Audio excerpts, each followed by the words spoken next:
We're going to take things to Oswego. You might remember on July 30th, a vehicle crashed into the front of a Portillo's on Route 34, killing a 2-year-old, 13 others injured. We're now going to speak with Louis Cairo. He is the partner, along with his father and firm, with GWC Injury Lawyers. Louis, thank you for taking the time, sir. We appreciate you. We're going to check. Louis, is your mic unmuted by any chance? I am unmuted. There we go. Perfect. Excellent. Thank you, sir, for taking the time. I got a lot of questions for you, but I want to start out with just a human question off the top, if you don't mind. How it's hard to imagine losing a 2-year-old. How is the family doing? Yeah, Jake, first and foremost, I truly appreciate the media's time and efforts. I think this is a critically important case. This is the type of case that it could have been anybody. It could have been any family that was inside the Portillo's sitting there enjoying lunch at 2 o'clock in the afternoon. It could have been my wife and I and my 3 beautiful boys in that restaurant. So this hits home to a lot of different people. And, unfortunately for my clients, they're going through something that no parent ever can possibly fathom. And it's very, very difficult for them to be dealing with all of the different emotions. They also have, Finnegan, their little son who passed away, also has a little brother. They're trying to manage, dealing with the loss of one son while also still taking care of their other little boy. So it's been a very difficult time for the family, and Lord only knows how long that difficulty is going to last. They say time heals all wounds, but when it comes to your child, it's just something that no parent ever wants to have to go through. And Louis, you guys, in addition to representing the family of the 2-year-old whose life was lost, you're representing 10 other patrons who are in the restaurant as well. Is that correct? Yeah, that is correct. We have 2 other individuals, one of which was actually in the revolving door when the car struck.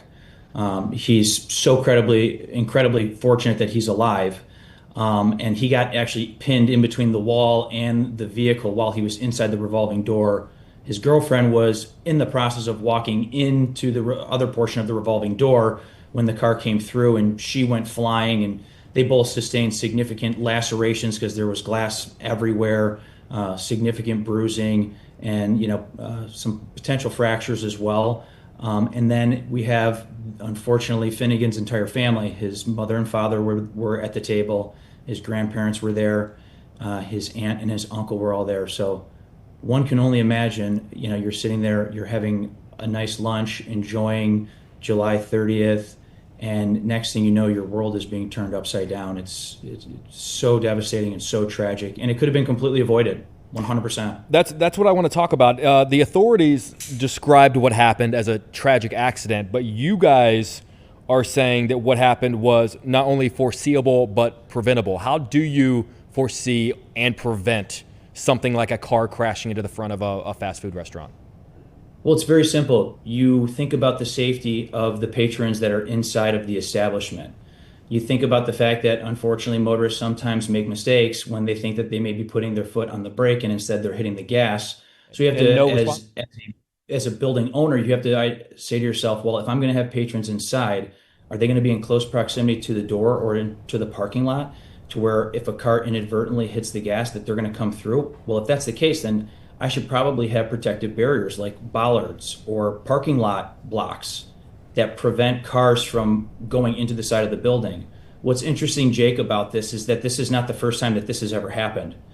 Since 2015 up until today's date, there's been 7 other instances in which vehicles have inadvertently been in the parking lot and have inadvertently gone through either the front door or the side of the building. Shockingly, though, there's been 2 instances, one in 2014 and one in 2023, in which it involved a Portillo's in the state of Illinois. So this is happening, and what has Portillo's done about it? What have establishments done about it? They're doing, unfortunately, nothing. So the message with using the media is in the hopes is that legislation needs to get enacted, or there needs to be ordinances. We need to look to our municipalities. We need to look to our villages and say, Guys, if we have an entrance to a restaurant that is not being protected by bollards or some type of protective barrier, there needs to be. Why would there not be?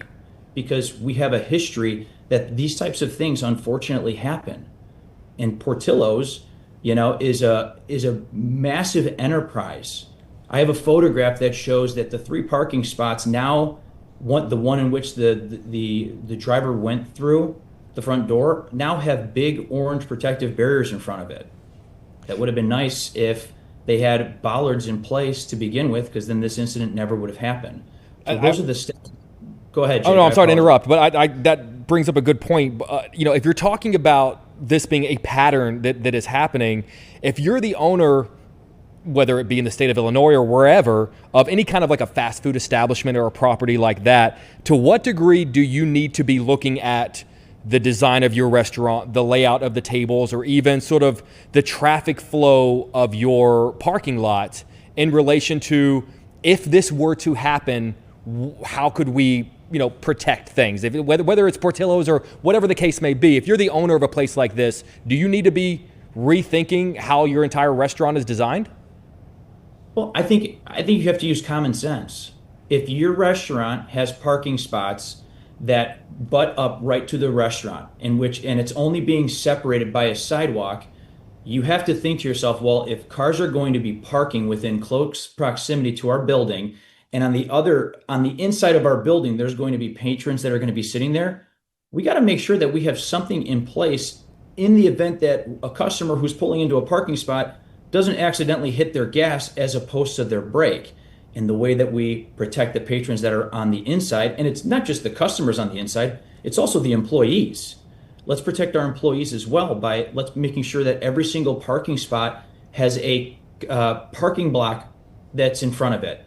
Okay, we've all seen them. They're at almost every single parking lot. You go into any shopping mall, any Walmart, any Target, any Mariano's. There's parking blocks in each spot to make sure that you don't hit the car that's parked on the opposite side of you.